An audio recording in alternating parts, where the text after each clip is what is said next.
I'm pleased to say that we're joined by Shaun Teale. Good evening, Shaun. Evening, how are you? I'm not too bad, thank you. How are you? I'm alright, thanks. Fantastic. And obviously we've invited Shaun on to have a look at his career.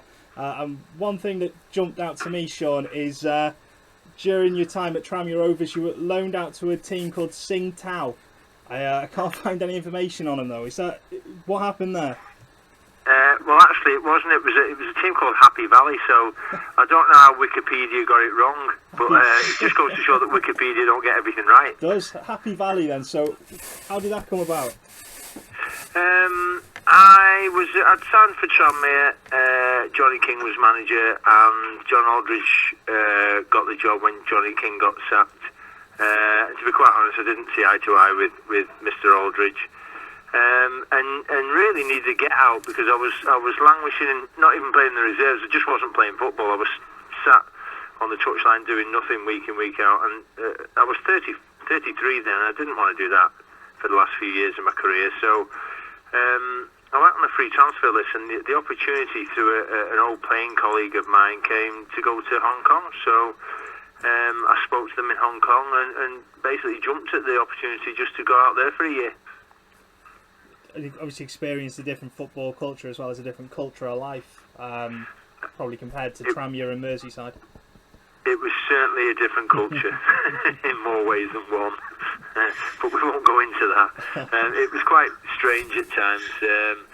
They've got a very strange way of seeing football out there, whereas we had 6 English lads in the team, including myself, so we were quite a physical team compared to the other teams. And it didn't always go down too well. Looking at your career stats, you spent a lot of time at Aston Villa between 91 95. What are your memories of your time at Aston Villa? I think the biggest memory obviously was 94, the Coca-Cola Cup final, beating United at Wembley. First trophy that Villa had won in 12 years, so it was important at that stage of Villa as a club to win something. And obviously they went on 2 years later and won it again. Well, that was 96, so you look at it now, we're 17 years on and they've not won anything since then. They seem to be a club in turmoil at the moment as well. That's certainly last season with so many youngsters coming into the side. Last season was just ridiculous. The squad wasn't balanced at all. A new manager in after what had been, a horrendous season the season before, with what basically was a very poor appointment in Alex McLeish. And I think Randy Lerner had decided then that the money was going to get cut to bare minimum, so it became difficult. And to be fair, it's not been easy this season. We get the win at Arsenal first game of the season. Everyone thinks everything's rosy in the garden, but it hasn't turned out that way as yet. What I'm going to do, Sean, I'm going to pass it over to Chris and Owen as well. I know those guys have got a couple of questions for you. I think some of our forum users have sent a few questions in for you as well. Okay. Yep. Hi, Sean. Chris. Hiya, you alright? Our first question's from Westy Best. He said, have you got any stories about Paul McGrath? Have I got any stories about Paul? I could tell half a dozen. Some of them are unrepeatable, I think, on a podcast. But obviously, it's well documented. Paul's problems with alcohol over his career. And probably the funniest story I can tell is my first real dealings with Paul. I signed in 91. I signed on the Monday and we flew to Germany for pre-season on the Tuesday. And I was rooming with Les Seeley, and we went down into the village after the morning session which Paul had trained in, knowing we were going back in the afternoon for another session of head tennis. So we got back up in the afternoon, and Paul had been having a few sherbets at lunchtime in one of the bars, and had rather too many. And he came out for training in the afternoon, and he turned up in his studs, and we were doing head tennis on a concrete tennis court. and he was like Bambi on ice. And obviously with the drink in him, he couldn't stand up that well anyway. So they marched him back up to the hotel, took all his money off him, locked him in his bedroom for the afternoon to sleep it off. And when we came back 3 hours later, where was Paul? He wasn't in his bedroom, he was back in the bar, drinking again and signing all the drink onto Aston Villa's club account. So he had a free afternoon on the drink. So, and he'd actually shimmied down the drain pipe to get there, which was quite a feat in itself, to be honest. Our next question is from Ozzy Mahmood. He says, do you still have your fantastic moustache? No. It always surprises me when Villa fans go on about my moustache, because I actually got rid of it in '94 before I left the club, so obviously nobody realised I was there the last year. No, yeah, it's a two-part question. He says, if you don't have it, would you consider doing a November fundraising? Well, somebody asked me that last year, actually, would I consider doing it. I don't think the wife would let me do it, to be quite honest. She hates it, so I think I'll stay on the good side of Carol, to be honest. And our last one is from Nick Davey. He says, do you think Tranmere Rovers can achieve promotion under Ronnie Moore this season? Say that again? Do you think Tranmere Rovers can achieve promotion under Ronnie Moore this season? No. Because I think they're a pale shadow of a side they were last season, when they probably had the if not the best chance, one of the best chances they've had in years of doing something, and they've started off quite poorly this year. So I think they'll struggle a bit this year, to be honest. Last season they just couldn't score any goals. So well, they just for some reason the balance of the side just seems to be all wrong, and the shipping goals, and I think they've stood still and everybody else has improved in that table this time round, and I think it's going to be a struggle for them, to be honest. But when they brought Lowe in, they might get a couple of goals. But yeah, it's funny how it works sometimes. Though it just he's obviously not settled, and I don't know.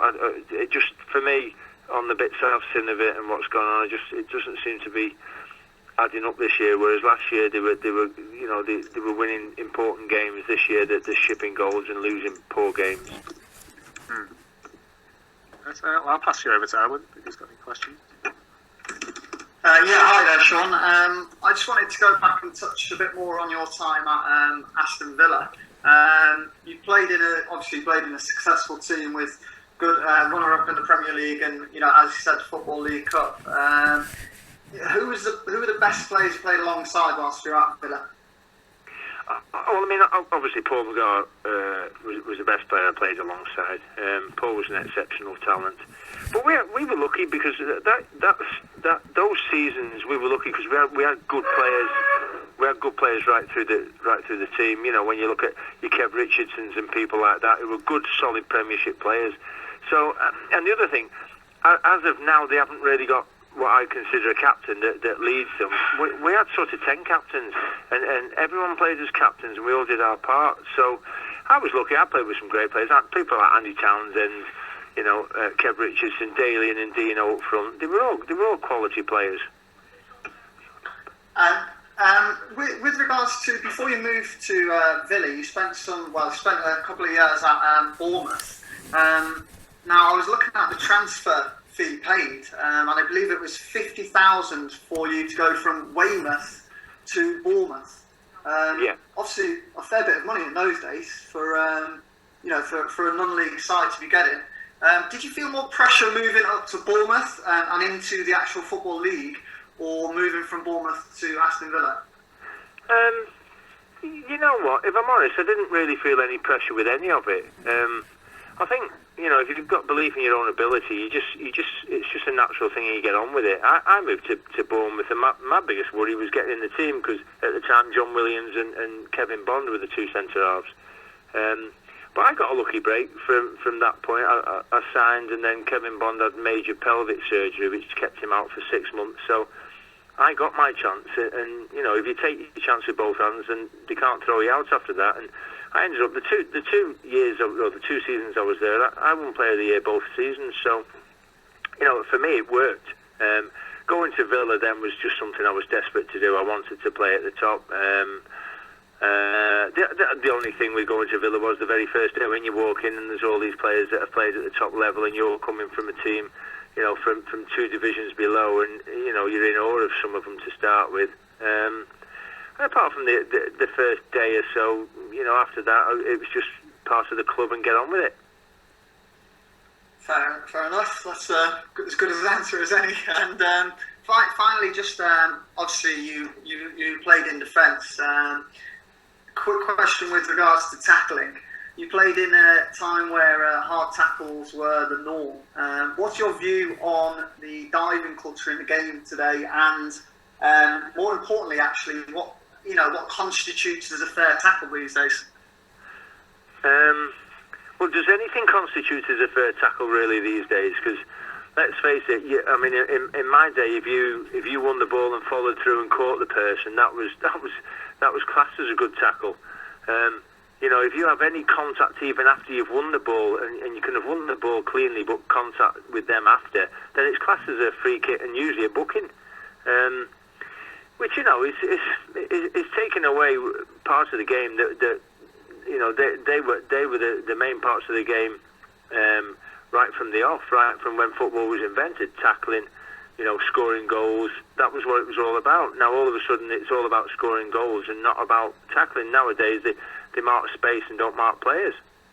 Yeah, I think the challenge and the skill of tackling is more or less lost in today's game, which is a shame, really. I myself blame the referees to a large degree, because I think they control the consistency of what is considered a right challenge, and as soon as the whistle started going more, then calls came for tackling to become non-redundant, essentially.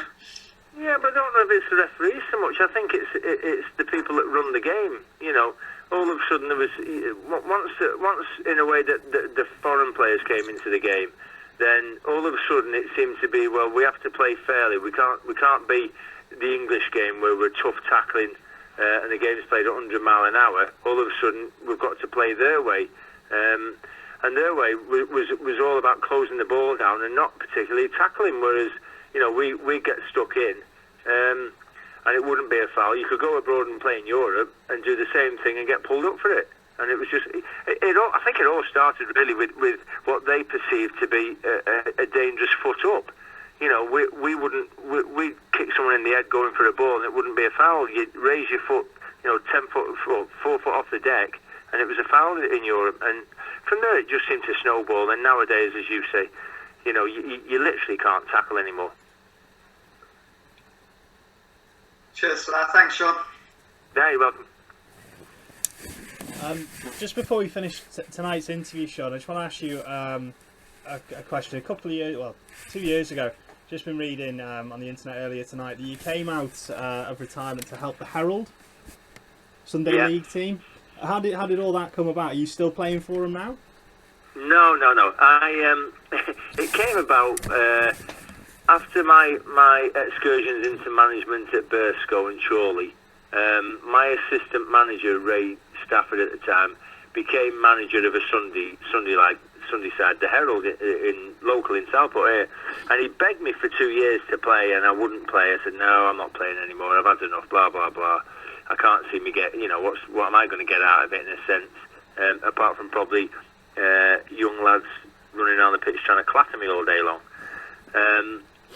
Anyway, eventually he talked me into it, and I said, well, listen, I'll come and train. So I went and trained a couple of times, and I knew most of the lads there anyway, and ended up playing, and I played the rest of that season. We ended up as runners-up, and about 2 weeks before the last game of the season, I was getting out of my car one day, and my back clicked, and it ended up, that was in the April, and it ended up the following January. I had major back surgery because 2 of my discs had separated and fractured, so that was the end of my career due to my back. So it's not quite tearing your hamstring while chasing down a striker, is it? Getting out of the car and the back going. But, yeah, but that tells you when it's your back that goes getting out of the car, it's telling you you're too old.